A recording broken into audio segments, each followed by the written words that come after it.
এইবার বাড়িতে বসে বসেই পেয়ে যাব অর্গ্যানিক ভেজিস, আর বাইরে কিনতে যেতে হবে না। হ্যালো এভরিওয়ান, আমি Amit, welcome back to Bongs in Cleveland.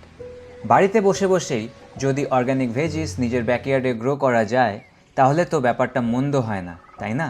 কিভাবে করলাম বলবো এই ব্লগে। প্রথমে হোম ডিপো মানে এখানকার হার্ডওয়্যার স্টোরে চলে গেলাম র মেটেরিয়ালস আনতে ফ্লাওয়ার বেড বানাবার জন্য।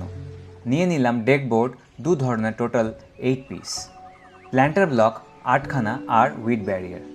এই মেটেরিয়ালগুলো খুব সহজেই এখানে পাওয়া যায় যে কোনো হার্ডওয়্যার স্টোরে, আর অ্যাসেম্বল করা খুবই সহজ।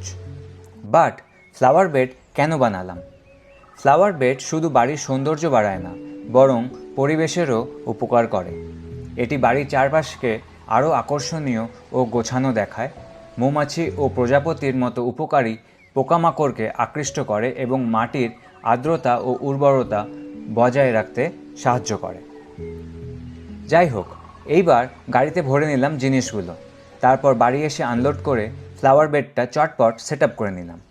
প্রথমে চারিদিকে 8খানা প্ল্যান্টার ব্লক বসালাম, দেন উইড ব্যারিয়ার পিন করে দিলাম মাটির সাথে যাতে উইড না গ্রো করে, দেন ডেক বোর্ডগুলো অ্যাটাচ করে দিলাম একে একে।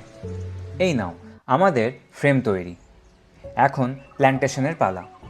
তো সবার প্রথমে কস্কো থেকে অর্গানিক গার্ডেন সয়েল নিয়ে এলাম। আমাদের এই ফ্লাওয়ার বেডের জন্য মোটামুটি 15 ব্যাগের মতন মাটি লেগেছিল। আমরা যে গাছগুলো আর সবজি লাগাবো ভেবেছিলাম সেটা আগে থেকে গ্রো করে রেখেছিলাম যাতে এই ফ্লাওয়ার বেড সেট আপ করার সাথে সাথে গাছগুলো লাগাবার জন্য রেডি থাকে। তো একে একে মাটি তারপর গোবর সার দিয়ে ফ্লাওয়ার বেডটা রেডি করে নিলাম। তারপর লাগানো হলো সব সবজি গাছ, যেমন টমেটো, লঙ্কা, পুদিনা, বেগুন, ক্যাপসিকাম এইসব, আর ফুলের মধ্যে মেরিগোল্ড আর ভিঙ্কা। এইবার শুধু একটাই কাজ, প্রতিদিন নিয়মিত গাছে জল দেওয়া অ্যান্ড যত্ন করা আর অপেক্ষা করা হারভেস্টিংয়ের। তোমরাও ট্রাই করে দেখতে পারো। স্প্রিংয়ের এন্ড বেস্ট টাইম এটা সেট আপ করার। কেমন লাগলো ভিডিওটা জানিও।